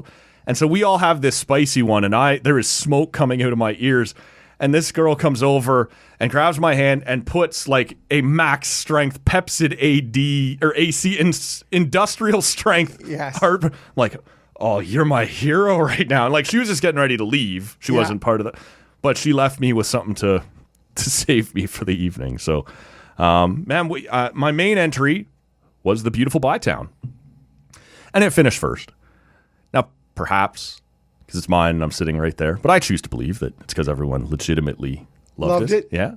Also, Beautiful Bytown Black IPA. man, 10%, and people enjoyed the story behind that one. Also entered the Margarita Ghosts from Whippersnapper, which also finished in the upper half of rankings. There you So go. Ian will be happy about that. And Well, and a ghost is... did you know we were saying that wrong? Or Ian's a loser. We can go with that. It's a Gosa. Like, should I have fired an elbow across the table at him? Or 100%. Man, 100%. Although I am that guy. Yeah. Not in this instance. Actually. Yeah. It's not nan, it's non, or it's not faux, it's Apparently, fa. it's a Margarita Gosa. Anyway, people liked Yeah. it. But a ghost, sorry, buddy, I refuse, It's going to be a ghost. is polarizing to begin with. Yep. You could do an excellent ghost. Yep. And it not be your bag. Sure. So This one, most people seem to like, and we had like, admittedly, a couple of people who weren't craft beer who just wanted to try it. Right? It's a sample. It's a whatever. Where's the PBR at? Yeah, nobody quite like that, but You've shown up to the wrong place. yeah. So anyway, I'm cracking a second beer. yeah, the craft beer fest took on a different form. Was taken out of my hands, but I would say was elevated and done better. Actual scoring, and if you want to see it, this week we'll post on our Instagram at Tall Can Audio. In order. All right. All the beers that were sampled. I look forward to that. Yeah. So I've just cracked my second beer. It's from Whitewater Nice. out in the valley. Yeah. This is their Forest Trail American Style Pale Ale. I have one of those in my fridge somewhere that I haven't tried yet. So whenever somebody says pale ale, so American Style Pale Ale coming in at 5%. Wide ranging, man. It is. It can be hoppy. It can be floral. It can be tropical fruit. It can, with a solid malt base. First pull on this, I'm getting more of the malt. I'm drinking it out of the can. Yep. I'm getting way more malt than any sort of hoppiness or fruitiness, and I kind of like that. I kind of dig that. I'm up and down on Whitewater, 100%. but every now and then they throw something new out there. I'm like, fuck, that's really nice. Right? See, in the green room, I drank the Dawn Patrol. Yeah. Which is the tangerine blonde. Okay. Blonde. I have had that, yeah. Yeah, it's super pedestrian. Yeah. I drank it, and I got it as part of like a mixed pack, Yep. like a Summer 4 or something. I can't remember. So to me, it was neither super tangerine or super blanc. It just was. It was sort of meh. Yep. And so this, to me, right off the hop, I'm enjoying the. They are the guys who do that peanut butter shake that I love out there. It's if you go actually Beauts. out to Whitewater, they carry like 5 stouts. Yeah. So I should probably do that then. it's really worth a trip. It's worth the trip to Acton. As you and I sit here, we have just been Winded. abruptly told that the Jays have lost. We checked the score a few minutes ago. It was 4-2 Toronto. They have lost 5-4. That's fucking gross. Somebody's walked it off, and so we're reacting actually just to the score. We have no. Yeah, we have no idea, who pissed it away and what's going on. But we have candidates. Look, I've been on here a few different times. Well, a lot of times, frankly, since the August long weekend to talk about the Jays. What has aside from our uninformed take on today's blown appearance, where you at with the Jays? What do you want to talk about, man? Well, it's interesting because I've been overly pessimistic for most of the season. You've been bringing the optimism, Joy, the glow, yeah, which is so odd and so rare. And the month of August, at least the end of July and the first 2 weeks of August, sort of was Rob's Blue Jays glow. We kind of missed it on the podcast. 'Cause, I think 15-12 in August. they went 15-12 in August. Yeah. Worth noting, though, in their last there's a bunch worth noting. in their last 24 games, 8 games, they've had 2 or fewer runs. I came in here on Saturday after that loss and did a podcast and said, I know everybody's looking at Hoffman right now, but through 2 games, you have 3 runs on 11 hits and no home runs. Somebody hit a fucking ball. The bullpen has been Bad. Yep. At the same time. Since the All-Star game, Matt, who has the worst bullpen in Major League Baseball? Well, there's a few different measurements here, but it is the Jays and the Rockies. Yeah. And By ERA, it's the Rockies. And but we're right second. there, nestled in behind at number 29, You really don't want to be mentioned with the Rockies. is your Toronto Blue Jays. Sure My Toronto Blue Yep. Jays. And they have walked in August. They walked more batters than any bullpen on any team since 2021. And before that, back to 2016. It has been ugly. And There's that's not no way around that. And that's not even including the number of people they've hit. Because that is a legit stat too, man. I'm more concerned about how many people are hitting us. Like, fuck. Yeah, what's true? Fingers, hands, Springer and forearms, Varsho wrists. and Clement. Yeah. Fuck. Could you stop? Yeah. No. And so Can't stop. Won't stop. it is the bullpen is certainly worth noting. Yeah. But the reality is the bullpen is under such focus because every game coming out of the 5th and 6th Yep. is a 1-1 game, is a 2-0 game. You're down. It is. Your starters are performing really well, but they're not going deep. So you're asking your bullpen to come in early, and then nobody's fucking scoring. Nobody. It's tough, man. It's really tough. And if you look at it coming into the weekend against a Measuring stick. Brewers team, which, to be honest with you, despite the fact that they've been leading the MLB for the past 6 weeks, I haven't paid a pile of attention to. And then I watched them and I go, I know Christian Yelich, I know Contreras, and nobody else. Peralta, maybe. Sure. But Yep. that's a bunch of guys. And I But watched don't them you think Milwaukee was looking at us going, who the fuck is Ernie Clement and who the fuck is Addison Barger? Yeah. But you still have George Springer and you still have Guerrero Vladdy and you and still Bo. have Bichette. I get it. And Kirk, who's a multiple I don't All-Star know game. that the whole world knows Kirk. They should, but All-Star games. I hear your point. And so I just think of the no-name brand. We are the superior. This is it, no-name man. brand. We are the KD. They are the yellow box with the black label. But those guys were nails Yeah. for the most part. Both the pitching, the bullpen, scrappy. Running the bases on you. Like they had no respect, nor should they have for, like when Varsho was, they don't care about his arm. Like, Yeah. Well, Miles Straw says, fuck you. Yeah. If you look at, I was going to send you a text on Saturday. Can I just say, my Tuesday's going to be rough, man. My text and my email, that number of unread messages has just up and up and up and Grown. up. It's going to be ugly on Tuesday when I have to dig through and go, that needs a reply, that doesn't, that was junk, that I have checked the fuck out. And I'm sure you noticed I wasn't answering as much, but you were getting more replies than most people. I know. And over the last month, it was just, my phone was a device to cue my music, and I'm still addicted to Twitter a little too much or whatever. But it's, as far as responded to, we have hit triple digits on the email and text message. Well, see, app. I go back to a day when I'm not sure, at the old cottage, what reception Matt gets. Almost none. Matt gets emails or doesn't, but he gets text, doesn't get text, Yes. but he gets. So We were in the middle of the woods, and So I always assumed, well, Matt's just not getting them. Yep. It'd be Not great the case. It'd be great if you could keep assuming that. I don't have it here at my condo, but for some reason on the lakeshore, I have 5G down at the cottage. Like the reception is immaculate, and I'm still just like, nah. Like, I'll get to It's that. summer vacation. It's fine. And there's nothing I send to you that is.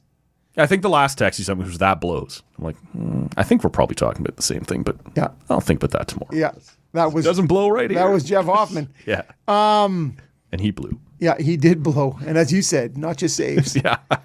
But I was going to send you a text prior to the Gosman start, and because the way the Brewers run the bases, Yeah. Gosman is notorious. Well, Yep. most of the Blue Jay staff, Yes. notoriously not great at. And I think for most people, and I don't know how long. Like I've been watching baseball for 40 years, and you think the catcher should have thrown that guy out. Right. The catcher should have thrown.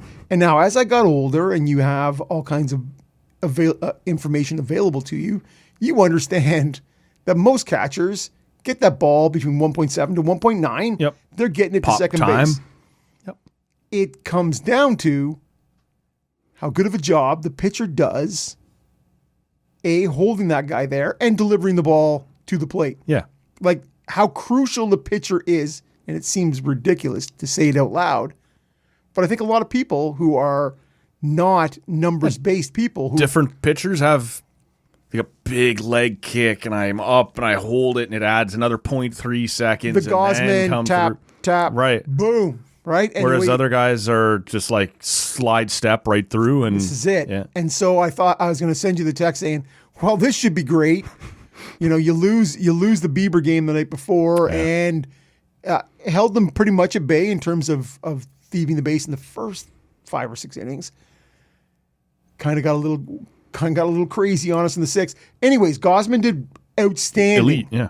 And I'm glad I didn't send the text. But here I am bearing my soul Yeah. today. I would have responded to it tomorrow. Yeah, perfect. Well, I bet you not. Somewhere, fire that down. I've seen that guy since then, so there's no. It didn't come up in conversation, so it can't be that. I was trying to deal with my own anxieties where like you hit this mark as read. You can do it in your email, but you can also do it on iPhone and text messages.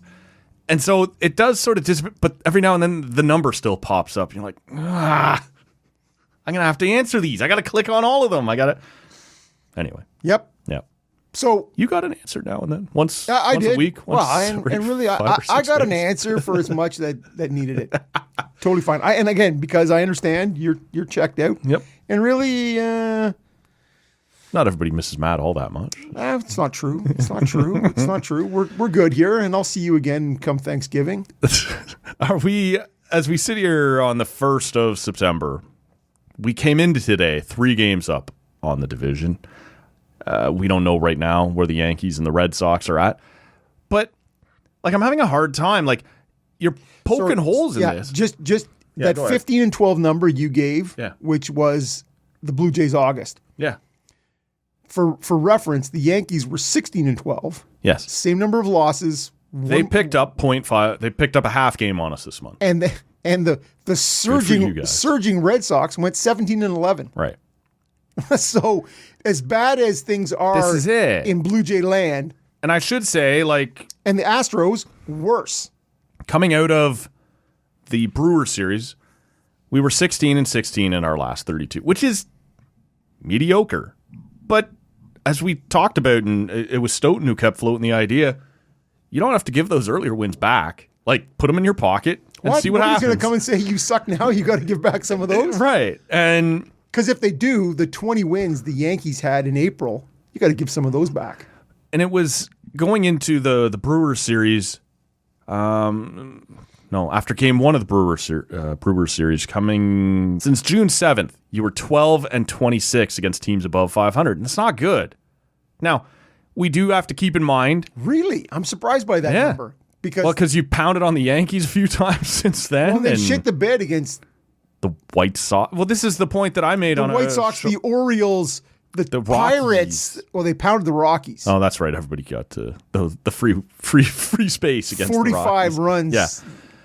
Oakland was the one I was thinking of just before the All-Star break. So I was sort of like, well, where are these wins coming from? If you're not beating above 500 teams and you're not really beating the below 500 the division. teams, and that's what it's been. Yeah. And so when you say, I don't know where it's going to land here when you're hearing this on Tuesday morning because I don't know what's happened in the Yankees and the Red Sox game. But when the Yankees got up to 2 games back, still 3 games back. You have the tiebreaker already, right? So these games matter.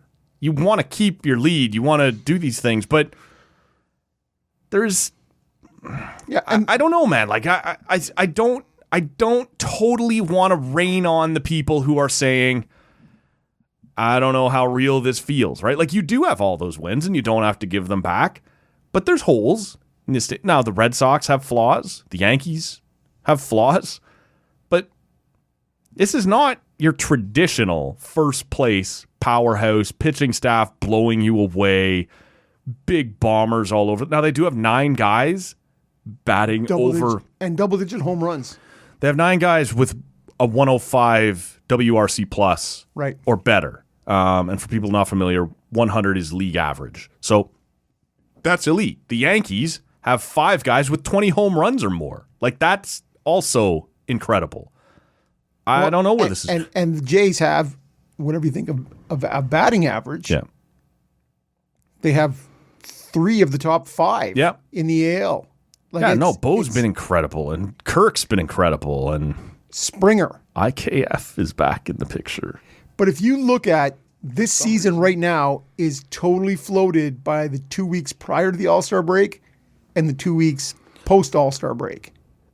Right? The way they surged into the break, because people are like, oh, it's a bad time for a 5-day break when they're surging like this. Yeah. And then they came out and they went 8-2 against the Giants, Yankees, and Tigers. Yeah. And you're like, which was incredible. For sure it was. And I said to you, I sent you that text saying, this will be the measuring stick. Yeah. This Yankees, Giants, Tigers. And you and I were recording. Last time we recorded in here was game 4 against the Tigers. Right. And we're both like, we don't know what the score is yet. And you're like, it doesn't matter. They've gone 3-0. It's been a good run, yeah. They got pounded by the Tigers. They rolled into Camden Yards, got shit smashed by the Orioles. 3-4. Then went in and lost 2-3 to the KC Royals. And you're like, oh wait, this is NFG. This is not good. And it's been a 500 sort of struggle since that point. And so if you were to rewind the tape back to late March, you and I sitting here, bigger fish to fry, right? Both of our teams in the NHL on the cusp of they might face playoff. each other. And this is it. And you're like, there's good things happening. There's exciting things. And the Blue Jays, they're running the same shit back again. Yep. Except for these experimental Scherzer, Santander things. That's never going to work. Well, that's never going to work. Half of it, yeah. And so if you were to fast forward and go, on Labor Day Monday, the Blue Jays will have a 3-game lead in the division. Yeah. I would have been gobsmacked, knocked right off my chair.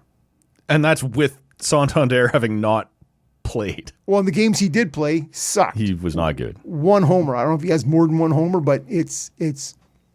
This is why it's a challenge for me, as you know, as not a particularly positive person. On the Jays front, hey, you are the guy here. But every time I go, you fucking losers. 3 games up still. All right. Yeah. AL East. It's hard, man. Back and forth on the AL It doesn't lead. always feel this way, right? It does not. It is tough. I said, because I came in here on Saturday and did a little solo pod after Flight of Fancy. Hoffman doing what he was doing. May have done today, and I have no idea. I'm done telling you, good listener, just mellow out. Just chill. Because that was brutal. And he's been brutal for a week or 10 days. But I did say I will take the big picture, that he's been great for the overwhelming majority of the year, and assume that he's going to find it again. And I have to take that view because when I look at the bullpen, there is no universal, all of these guys are getting bad advice from Pete Walker. Or what you got Rodriguez, who's gas velo is way down and clearly needs a break. You've got Varlin, who was a fantastic pickup, but he's suddenly getting hit in a way that he wasn't in Minnesota. Is it coming into Sunday? He had gone 6 straight outings, giving up at least a run. Now he didn't on Sunday. On Sunday, that's right. Yeah. Five outs, no runs. Right. But prior to that, 6 straight outings, giving up a run. Brendan Little, the league has figured that guy out for the moment. Now his velo is also down a little bit, so we'll see where that's going to go. Wild pitches, hits, that guy can't. And Hoffman, man, one of my favorite guys to follow when it comes to the Jays, as you know, is Arden Zwelling. And he's sort of pointing out when it comes to Hoffman that over the last 3 years before this year, his home run to fly ball rate, so the number of times that he's given up a fly ball and it goes out of the yard, has gone this year, it's at like 19%. Last year, 9%, the year before 7%, the year before 6%. So this is a huge outlier, and he's selling some bad luck there, right? Some. I can buy that there's some. I look at the eyeball. But maybe you just there's go, hard hit balls. That guy. Well, you don't have to look any further than, was it Friday or Saturday? The Christian Yelich, the back-to-back home runs against Hoffman. Both opposite field home runs. The first one, you're like, that was a slider, and Joe Siddall broke it down. He said that went right into the barrel of the bat, and that guy crushed it. And he said the pitch to Yelich is a great pitch, but Christian Yelich is a guy who can go out and get that, and so there's some luck to that. Now, Arden Zwelling's point is, yeah, you're missing some spots, and obviously that means that typical fly balls that would go to left center are now going out of the fucking yard. But there is some bad luck. He prefers to look at a walk to strikeout to walk ratio, and he goes, that's still right in line with where it's always been in his career. Now, I get it. If you're a fan, and I'm a fan that's like, I'm not comfortable with that guy right now, but right. The numbers suggest it'll be okay. So stay with it. If you look in 23 and I'm going to, the innings I'm not exact on, 60 innings, 3 homers. Jeff Hoffman. 62 innings in 24, 6 homers. In coming into Sunday's game, 54 innings, 12 homers. Yeah. So 120 appearances, 9 homers, 54, 12. Well, so coming into today, and I have no idea what happened today. No, and that was another number that I brought up on the show, was that there are 2 guys in baseball this year who have given up 12 home runs or more in 60 innings or less. It's Chad Green and DFA Jeff Hoffman. So you couldn't have Chad Green in this lineup anymore. No, but well, I'll put it to you. Like, do you want to go with Dominguez? Do you want to go with, like, right now, I don't know if they have a lot of options. How about Nance? Sure. That's the clamor for Tommy Nance. Nance. I'm not trying to be a shithead. He's been good since he was called up. He's a journeyman. I know. 30 years old, 31, whatever he is. Yeah. And people are like, put that guy in. Remember when Casey Janssen closed games? He didn't have a big heater. You're like, it was kind of that committee. Yeah. Tommy Nance, bring him in. I'm going with Dominguez. I want to see guys with heat. I want to see swing and miss in my closer. I understand you can't put Jeff Hoffman into low leverage. Well, this is, even with his numbers where they are right now, and I expect they will be better. Now, because we're dealing with a closer already in incredibly small sample sizes, right? He doesn't have a lot of innings. You're going to have even fewer in September to figure this out. Blown saves and wins for a closer, he is. I'm with you. It's scary, man. I don't want to see my closer with that many wins. But that's because you've come in. I don't know that there's nowhere else to go. Yeah, I understand. I do understand what you're saying. Like even Varland, I love Varland. I think he's going to be better. That's not a closer type. Tommy Nance is not a closer type. Brendan Little right now has his own fucking problems. Can I give you a Fisher? Well, we'll bring see. Him back once his option runs out, and we can bring him back. A couple of days. You got to wait for that. 8th of September, 7th, somewhere in there. I don't know, man. I think I would consider giving him the 10-day IL stint. Dominguez can close until then. Yep. But I think when the time comes, it's him. The die is cast here on this.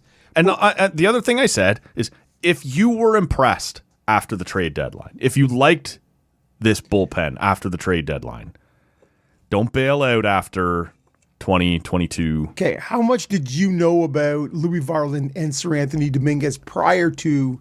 I knew a fair bit about Varland. I didn't know much about Dominguez. Okay, so I knew more about Dominguez than I did about Varland. And so I think it was... Well, we've talked about this before, right? You're more of a zoom in on the Jays kind of... Yep. Yeah. Yep. And because Dominguez pitched for the Orioles last year and the Phillies the year before that in the playoffs. Yes. Right? And so you had a bit more of an awareness. I had a bit more of an awareness of that. Yeah. The reality is, at the trade deadline, everyone felt like the Varland was a bit of a steal because of his years of control. Yep. But everything else about this, the Bieber was an unknown because we weren't sure. But the Ty Francis and the Dominguez, you felt like there is upside, but it feels like you went with option B or C. I think Dominguez was... Our bullpen is gassed now, and we are here in Baltimore, and you can pitch for us today. Yeah. Man, we are looking at option A, B, or C. Option B is right here in the city. We're doing it right now. Right. I don't think he was A and Duran and Miller. Like, these were the guys who you'd hope top tier. But like Henley and Duran would have been the two guys that were the most clutch, and they've both struggled since they got to their new place. Like, it's tough. I get it. Yeah. I get it. But just in terms of I don't want to be a revisionist. Yeah. I just think when it happened, there was a lot of, could be good. Could be good. But if you want to look at the biggest picture of all and go, where do you think your expectations, because that's what this is. Yep. A team that we all thought would, at best case scenario, would push for a wild card spot and is now... worst case scenario, 2 games up in the division. Yep. Best case, 3. Yep. Where do you think your expectations changed? And also, because that's clearly what's happened. You're in the studio on Saturday saying, this blows. Yep. And it did. But at one point we were like, could we be where the Guardians are? Right on the outside looking in going, I could get there with a nice hot streak. And it's tough because you look at what's like the Yankees have by far the easiest schedule of any of the teams left in contention heading down the stretch here. The Jays just finished up with the Brewers. The Reds aren't elite, but they're not a joke. They're on the cusp of the NL wildcard. You've got 3 with the Yankees this weekend, which I think everybody assumed you were lining up your rotation to go through. Yep. Milwaukee and then through the Yankees, and it turns out that's not the case. And the more I think about it, I don't hate it. Like, Bieber's going to start on Wednesday against the Reds. You just lost today. Wins, baby. We need wins. It might be that, get that guy in there. And it does allow him to come back the following week against Houston, which could also be a big game. So let's talk about struggling, man. The Astros are struggling. Yep. I look at it, you still got series left against the Rays, who are out of gas, the Royals here. You got the Orioles, who have made us and a lot of people look silly. Like, it's funny when I think about a lot of people right now that I'm following online saying, oh, man, I can't believe the Red Sox are blowing it to the Pirates. Thank God for that. I'm like, we just blew it to the Pirates. They hurt us too, right? Like, and look, it's not like I'm trying to sit here and say the Pirates are good. I'm just saying baseball's fucking wacky, man, like over the course of the year. Faba. So I don't know. Like, I would love to see you get to a place where that last weekend doesn't matter. And you can get your starters lined up, because you're going to take, if you get that bye, you're going to have 4 or 5 days off. And maybe that last day, honestly, it's Hoffman starts and Dominguez behind him and Farland behind. Like, just get an inning in. Yep. So everybody get a little touch. Right. Well, and I don't know, man. I don't know. I didn't expect them to be here. And so I'm not sure what to make of this, but I don't expect that they're suddenly going to be worse. I don't. Yeah. I wonder. They're finishing these months all above 500. Right. Why won't they do the same this month? And I wonder, when you look at how that schedule plays out, and you look at it and you go, Scherzer coming out with back tightness or whatever, and you go, are we sure that's going to be better come the Yankee series, or is that going to be? That's just called being 41, man. Get the fuck out there. I battle through that shit every day. Yeah, it's true, man. And look what he produces. I'm right here, man. I'm here. I'm right here. I don't miss a start. I'm 40. Come to me. I'm a man. I don't miss a start, man. This is last thing here for today, man, is something that went down about a week and a half ago. Well, a little over a week ago at a pro wrestling event.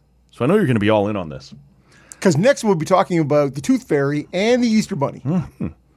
Getting punched the fuck out.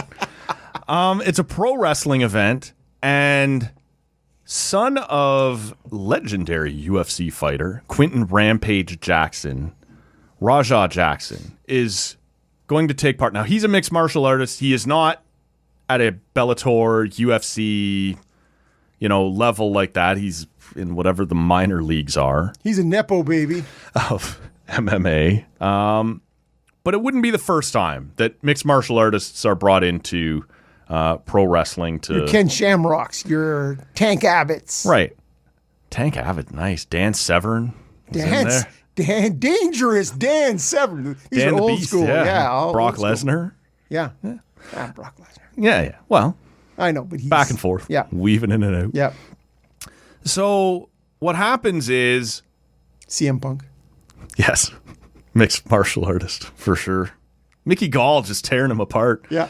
So the thing about Rajah Jackson is, I guess he's a live streamer on some sort of platform. I forget what's called, Kick or what. It's not one I was familiar with. That doesn't mean anything. There's a K and an X and a bunch of things happening there. Yeah, not hip. I don't know what the kids are watching these days. But it should be understood, and I'll do my best here to lay this out for everybody, but you can decide for yourself. When a wrestling event is going on and a pro wrestler is backstage and he sees cameras, he assumes we're in character here, or like there's a moment here where we can create a moment, right? So this guy, Rajah Jackson, walks in. He's live streaming the entire day. He's live streaming.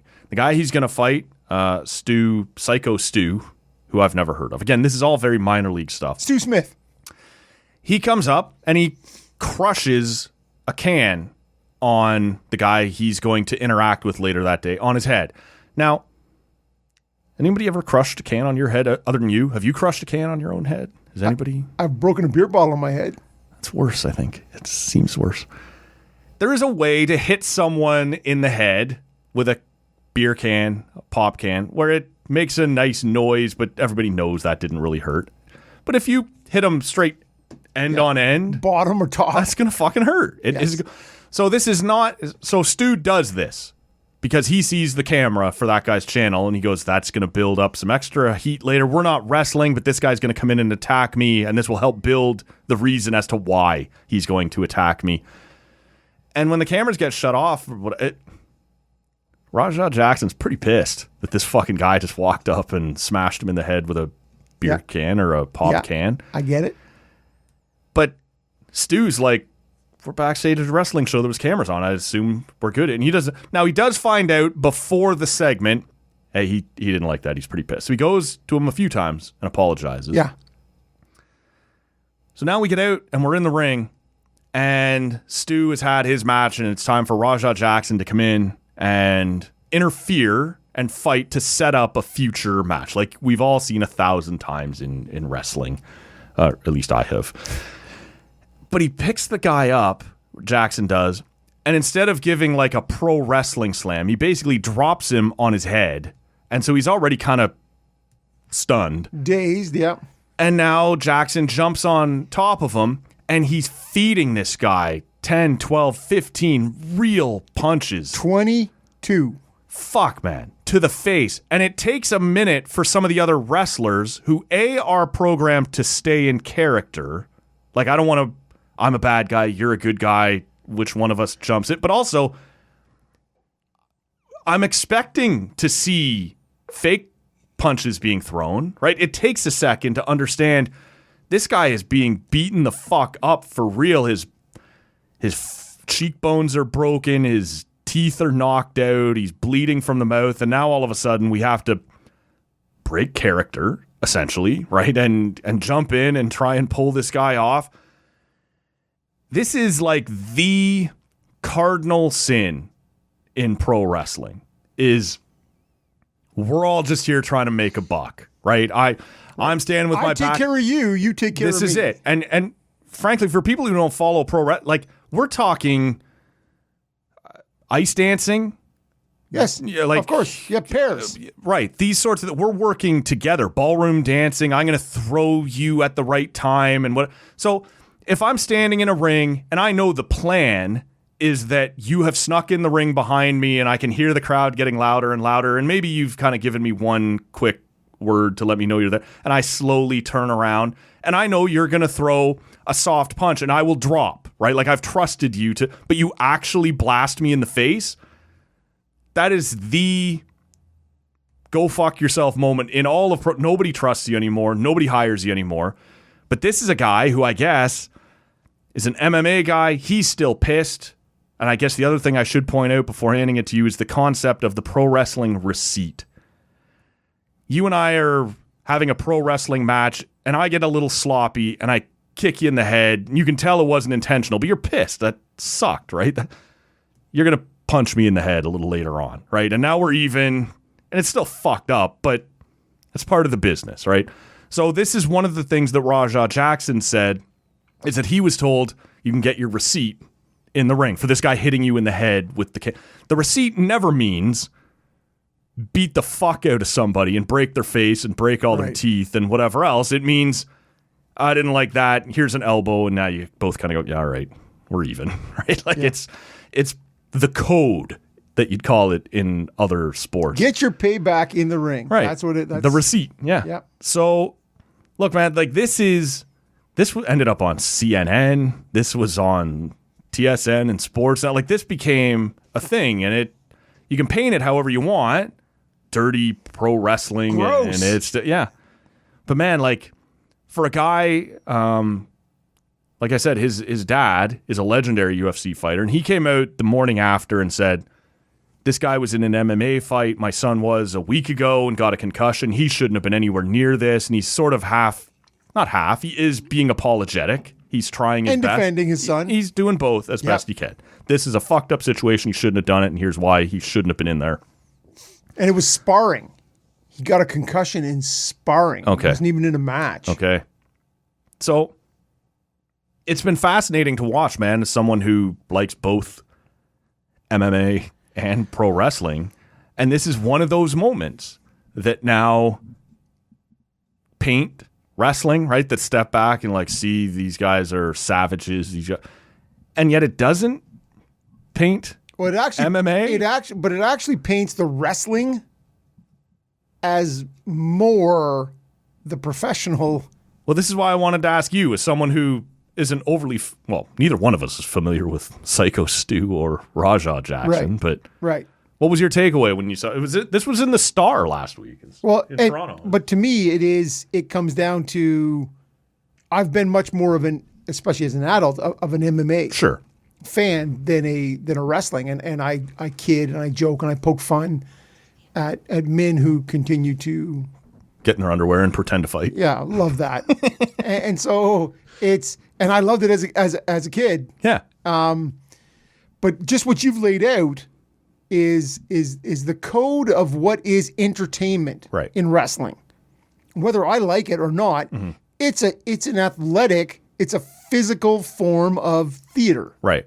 That's what you're looking at. Yep. And when you are talking about the number of times, yes, the boards are sprung, the key, all those things are, but there's I need to look after you. You need to look Right. after me to I'm make trusting this. you with my body This is because it. I don't get to make a living for the rest of the year if I get hurt or And, vice versa. and all those things. And so when we are suspending belief to put on this performance, if you're going to come in the ring and you're going to scoop me up and I'm going to be like, okay, Yep. I'm going to take this slam Yep. or whatever it is as intended, but then you're like, bang, I'm on You dropped me on my fucking head. you. And if you think about Rampage Jackson, Yeah. his deal was he would pull guys up and slam them on the ground In a real head. Or in Yeah. a real fight. in a right? real Oh, fight. yeah. That was his deal. We both knew when we got in here, you're trying to hurt me and I'm trying to hurt you. Yeah. Whereas the wrestling is the opposite. This We're is- supposed to not hurt and each so other. it's like that whole thing when we've all gone to business retreats or whatever when you're my partner Matt The trust game. and you're going to fall backwards and I'm going to catch you. Yes. Well, this is that times 100, and I've allowed you to scoop me up, Right. And All of it, right? Like it's so much if I thought there was a chance you were going to really punch me in the face right here, I would get my hands up. But I turned around with my hands down, trusting. So it's not just that you've punched me, it's that you've taken advantage Right. of the situation. Of the trust. Yes. It is the cardinal sin in pro wrestling. And I wonder when because there were in the article you passed along. Yeah. There was a little survey. Should he be charged? Right. Should he be? This comes back to almost McSorley-Brashear, right? Things that happen in that world, but that are clearly a crime. Like A crime has been committed. yeah. And to me, what Rajah Jackson did is a crime. Yeah. In my opinion. Yeah. In looking at it, it's gross. And you have people who are yelling the video. You watch the video and you're like, Yep. oh man, it's so. I need a fucking wet nap. Yeah. Just to sort of go. That's gross, man. When some of these wrestlers are like, you put everybody in a bad spot. Like, if I'd have known right away that those were real punches, I would have jumped in right away. Correct. But I'm not sure. Are you new and fucking up here and you overshot one that I saw and the rest Right. will be... Or do I jump in now and ruin the whole show? Like, this stuff doesn't happen in most forms of entertainment. Where, Yeah. we're trying to decide, I'm trusting you to hit me and not kill. Like Bret Hart used to say in one of his he had a documentary after the fact, and he said, when you're done a wrestling match, he said, when you go home and take your boots off and whatever else, he goes, you should feel like you had a hard day at the office, but no worse than an NFL player or no, Right. Yeah. it's a physical It's physical. thing. Yeah. But yeah, he goes, those guys are all trusting me to throw a punch in there as hard, like make it To look minimize. as hard, and yet you sort of let your fist bounce off the head as opposed to go through the head or what. It's Okay, this may be a crazy out there analogy, but I don't know. 5-6 years ago, I was coaching my son's hockey team. right. We went on a year-end. We went to paintball, Okay. and we're outside, right? Yep. And so You get those guns, Yeah. and Just like Ari off the top of the show here. this is it. Ari, I love Ari Gold. But if somebody shows up in one of those with a gun, Yes. that's what this is. We've all suspended. We've all gone, all right, I make We've it. all got guns and we're shooting painted, but and here's I someone may with a get real shot. one. And you're like, bang. And you're like, what the? What? Yeah. But you don't know. No. I don't know that you've shot me or you've shot somebody else. And I'm like, oh, look at Matt. Right. Like, but fucking Matt's Look at killing. fucking Matt. Matt's killing people. Really? And so it's that I understand to the nth degree, but for Stu Smith, Yeah. who's in the hospital in stable but critical condition, Yeah. it's fucked up, man. It's as close to the paint gun thing as you're going to get. Is An MMA fighter just beat the shit out of me on the ground, and I don't want to say I let him do it, but I let him start on me, and that's all he needs. That's all he needs, yeah. It's funny when you talk about this sort of thing. I think of, standing in there and trying to protect each other. There's a move that for 10 or 15 years, The Undertaker, who they build at 6'10", maybe he was 6'7", 6'8", it's a big man, 6'7", 6'8", 300 pounds. Tombstone? He would run, if I'm standing outside the ring, he would run away from me and hit the ropes and come charging back and just leap over the top rope and hit me. And he did it at WrestleMania to Shawn Michaels, who's like 5'5", 195 pounds. The Rockers. But you don't move because that guy's going to fall and Crowd surf. destroy himself. Yeah. So I have to stay. And normally those moves happen into a crowd of like, oh, here's all his bad guy friends, and we throw him in and they catch him but pretend they're all falling over and whatever.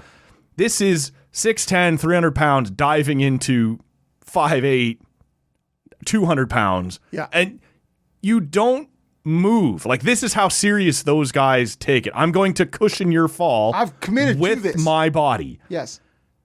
So to then, turn around and have somebody abuse you like that, like it's, I don't know, man. We're not going to resolve this. I just thought, I think at the crossroads of MMA and wrestling, and we have seen. You mentioned Ken Shamrock.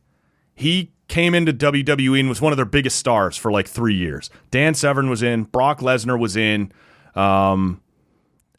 Tank Abbott was in. These guys know coming in, and it means nothing to them. If you're a real tough guy, if you're a real Ronda Rousey, if you're a real UFC star, it means nothing to you to be able to take a guy who has given you his body and then tap him out. Like, they used to joke that if someone refused to drop the championship, okay, well then you're not fighting Shawn Michaels tonight. You're fighting Ken Shamrock. You want to drop it now, or you want to? Yeah, okay. I'm good to actually do what I'm supposed to do now, right? Like, there's no bullshit about this, and yeah, I totally get it that it is there is the theater component of it. Yep. And we're supposed to be working together. When you go against that, and to me, that guy has shown up. That to me is when you show up at a wrestling show, you understand you have suspended. Like, if Stu walks up and hits him with that pop can, and this is all off camera, or like not off camera, but before the show, it's your own camera while you're doing your live stream, and you turn around and deck him, that's still fucked up, but at least you go, I understand why you were, yeah. But you came out in the show. Hours later. Yeah, you came out from behind the curtains on stage, and now it's no good, man. I think Buddy needs to be charged. I'm with you on that. You clearly stopped doing what we all thought we were doing here. You have gone past the theater of it. Yep. Like, if somebody was supposed to stab somebody in an opera, right? Yeah. And then they stab somebody. Right. Yeah, you come out with the prop and we play this out like we're supposed to, and then everybody goes home happy. If you come out and actually stab somebody, that person's getting charged. You're getting fucking charged. So I'm not sure why. Why is this different? And I know you don't have the answer. Dirty. Those guys, they don't. They're always. And again, it was gross to watch. Yep. But the reality of it is, whatever level of vaudeville or theater that you subscribe to, it's still it's still an act. And that's why I brought up McSorley-Brashear. We Right. all agreed to a certain amount of physicality. Yeah, the thing and with penalty. but the thing with that is it's not a perfect comparison, but yeah. If you and I think about Peros and Colton Orr, Yeah. right? They agreed to fight. Yeah. Bam. Yep. And you lost that and fight. Peros is down face first on the. That sucks. It's hard to watch, but we both agreed to that. That's exactly right. Yeah. Whereas the McSorley-Brashear thing is Brashear said no, Yeah. and then bang. I hit you with a weapon. Right. That is chargeable, in my opinion. I agree with you. So it is one of those fine lines, whereas Stu Smith did not. I did not think we were going in here to fight for real. This is it. Yeah. And in the opera theory, I did not think, or in the paintball theory, you're going to shoot me for real. Right. And when you show up thinking one thing and you get something else, that to me is where it's gone beyond what we've all agreed to be the confines of this event. Right. All the guys around him who could have helped him but thought They don't know. it's part of the show. The fans all think it's part of the show. You're sitting far enough away. Like all those people sat there and watched some guy get. Yeah, well, you could hear. Eventually, the gasps start coming. Like, Yeah, people holy are like, "Stop shit." this shit. Well, once the blood starts flowing out of your mouth, it's Yeah. Like, and just again, to go back to that now, I'm in this, and the place we were at with the paintball, right. there was different, and it was they sort of went with different theaters of war. And so the first you start off in this place, which is, they called it Normandy. And so I am on, you have people starting down low on docks. Sure. Coming Oh up, yeah, storming the beach. coming up, and I'm in this, it's a press board pillbox essentially. Yeah. But you hear this shit hitting Yes. the pillbox, and it, Real enough. as somebody who's never faced real No. fire, Yeah. it's hitting with a force loud enough to go, To rattle you. I don't want to get hit by this shit. Right? And there was another one which was like Hamburger Hill, How do I Vietnam, surrender? right? And people are coming up a hill and you're in behind things, and it's scary. Of course, man. And so if you were to if somebody was to be in there rogue, I'm just saying, yeah. you already, We all think we're in here playing a game, but one guy's got a real gun. This is it. Fuck you, man. this is it. And so to me, that is, you have done that. And more than like any wrestler in theory could throw those. This is a trained MMA fighter. These aren't you and me throwing punches. This is a guy who knows how to I'm from hurt Peterborough. you. Okay. This guy knows how to throw a punch at the Canadian Tire parking lot. No frills now, I think. I always laugh thinking a couple years ago at WrestleMania the night before, they have a Hall of Fame thing. So they were inducting the Hart Foundation, Brett and Jim the Anvil Neidhart. yeah. But Brett's had a stroke. Brett's had a concussion, like massive concussion. He's had heart and major health issues. And some asshole decides he's going to rush the ring and try and beat up Brett in the middle of the ceremony. Now, I'm sure that guy thinks it's pro wrestling. These guys aren't that tough.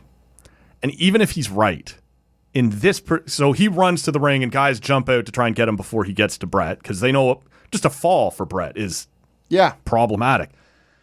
Even if you think I'm real tough and these guys are pro wrestling tough, Ronda Rousey is there and her husband is former UFC heavyweight Travis Brown.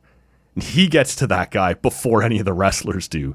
And now, even if you thought you were tougher than the fake pro wrestlers, I suddenly have found myself being pounded on by Travis Brown.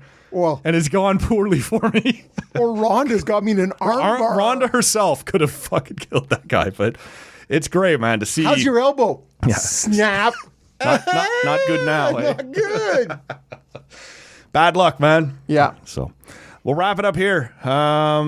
More to come. We're back in the swing of things, back in the New York groove. Because I'm back. Back in the New York groove. Classic. It is classic. We'll shut it down. For Rob, my name is Matt. We're on social media at Tall Can Audio. Give us a follow there and make sure you are subscribed to the podcast wherever you're hearing us right now. We'll catch you next time. Pickle juice. We've had lots and lots and lots and lots and lots of fun, but now the time has come to go. If this Silcon was found dead in his bed tomorrow, I'd be in heaven still doing this show. See you some other time. Ugh.